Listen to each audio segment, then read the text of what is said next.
Hello दोस्तों, स्वागत है आपका प्रॉफिट एंड लॉस के एक और महत्वपूर्ण वीडियो में। आज के इस वीडियो में हम लाभ हानि के प्रश्नों को लेंगे और उसे हल करेंगे। तो चलिए पहले प्रश्न को लेते हैं और उसे पढ़ते हैं। पहला प्रश्न कह रहा है कि एक व्यक्ति ने एक पुरानी टाइपराइटर 1200 रुपए में खरीदी और 200 रुपए उसे मरम्मत पर खर्च किए। वह टाइपराइटर को 1680 में बेचता है, तो उसका प्रतिशत लाभ ज्ञात करें। तो देखिए, प्रश्न में आपको क्या क्या दिया गया है। प्रश्न में दिया गया है आपको क्रय मूल्य, क्या दिया गया है, सीपी आपको दिया गया है। कितना दिया गया है, 1200 रुपए में तो वो खरीदता है, प्लस 200 रुपए मरम्मत पे खर्च करता है, यानी कि कुल खर्चा, कुल उसे खरीदने में साइकिल 1400 का पड़ गया, यानी कि 1400 में वह साइकिल को खरीदा। कुल हमारा क्रय मूल्य क्या हो जाएगा, 1400 रुपया। वहीं आगे प्रश्न कह रहा है कि उसी टाइपराइटर को वो सेल कर देता है, बेच देता है, यानी कि एसपी आपका क्या हो गया, विक्रय मूल्य क्या हो गया, प्रश्न अनुसार 1680 रुपए में वो बेचता है। तो 1400 का सामान अगर 1680 में बेचेगा तो निश्चित है कि हमें लाभ होगा ही। तो प्रश्न में कह रहा है कि लाभ प्रतिशत निकालिए। तो भैया लाभ हो गया आपको 280 रुपए का, और लाभ हमेशा क्रय मूल्य पे निकलता है, तो नीचे लिखिए क्रय मूल्य। क्योंकि कह रहा है प्रतिशत निकालिए लाभ प्रतिशत, तो लाभ प्रतिशत हमेशा 100 से गुना करने पे निकलता है। तो अब इसे हल कर लीजिए, 2 जीरो से 2 जीरो ये कट गया, 14 दूनी 28, कितने बार में कट गया, ये आपका कट गया 20 बार में। तो हमारा 20% आएगा, जो कि इस प्रश्न का उत्तर होगा।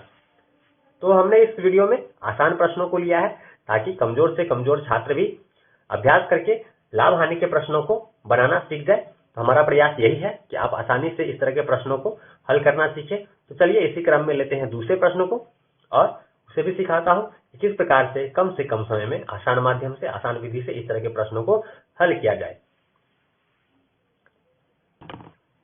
दूसरा प्रश्न कह रहा है कि लागत मूल्य तथा विक्रय मूल्य का अनुपात 5:4 है, तो प्रतिशत हानि ज्ञात करें।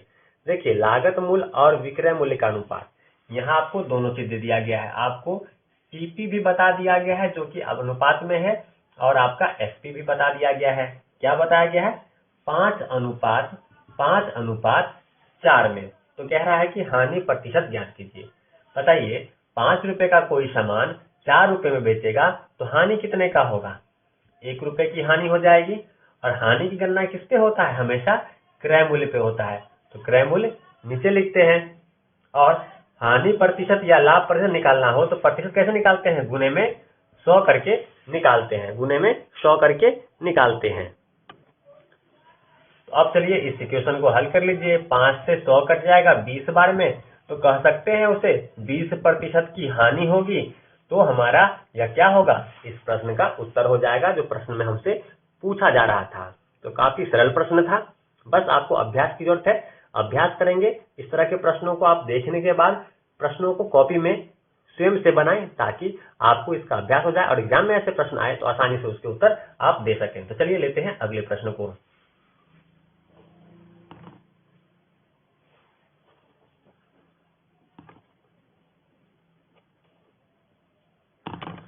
तो अगला प्रश्न हमारा है कि यदि किसी वस्तु का विक्रय मूल्य उसके लागत मूल्य का 5/8 गुना है, तो प्रतिशत लाभ ज्ञात करें। देखिए, यहाँ आपको प्रश्न में क्या क्या दे दिया गया है। प्रश्न में आपको विक्रय मूल्य भी दिया गया है और लागत मूल्य भी दिया गया है। आपको समझना है यहाँ पे कि आपको दे रखा है 8/5 है, विक्रय मूल्य 8/5 है, किसके, लागत मूल्य का। लागत यानी कि सीपी का, यानी कि एसपी है सीपी का, किसका, सीपी का 8/5। तो देखिए, जिसका भी का हो वह उसका वैल्यू नीचे होगा, जिसका भी का हो। अगर एसपी का रहता तो एसपी का वैल्यू कहाँ होता, नीचे होता। तो यहाँ सीपी का, क्रय मूल्य का ना, लागत मूल्य का कह रहा है ना 5/8, तो उसका वैल्यू लागत मूल्य यानी क्रय मूल्य सीपी का वैल्यू 5 नीचे होगा। जिसका भी का लगा हो उसका वैल्यू नीचे होगा। तो हम कह सकते हैं कि सीपी 5 है और एसपी 8 है। तो बताइए, अगर कोई सामान 5 में खरीदा जाएगा और 8 में बेचा जाएगा तो कितने का लाभ होगा, कितने का लाभ होगा। आप कह सकते हैं कि भैया लाभ हमें 3 रुपए का होगा। ठीक है, कोई कंफ्यूजन नहीं। देखिए, सिंपल सी बात है। प्रश्न में आपको बट्टे में दिया गया है, क्या दिया गया है कि वस्तु का विक्रय मूल्य उसके लागत मूल्य का 5/8 गुना है, यानी कि एसपी जो है वह सीपी का 8/5 है। तो जिसका भी का हो उसका वैल्यू नीचे वाला संख्या होता है, ठीक है। यानी कि आपको सीपी 5 दिया गया है और एसपी आपका 8 है। तो अगर कोई सामान 5 में खरीदेंगे और 8 रुपए में बेच देंगे तो कितने का लाभ होगा? 3 रुपए का लाभ होगा। उम्मीद है आप समझ गए होंगे। तो चलिए आगे बढ़ते हैं। तो लाभ हमें मालूम चल गया 3 रुपया है। 3 रुपये अगर लाभ हो तो लाभ की गणना किस पे होती है? हमेशा क्रय मूल्य पे होता है। तो क्रय मूल्य हमारा क्या है? 5 रुपया, ठीक है। क्रय मूल्य क्या है? 5 रुपया। तो लाभ प्रतिशत निकालना है तो 100 से गुना कीजिए। 5 से 100 कट जाएगा आपका 20 बार में। तो कह सकते हैं कि भैया इस प्रश्न में जो है 60% हमारा क्या होगा? लाभ होगा और यही इस प्रश्न का सटीक उत्तर होगा।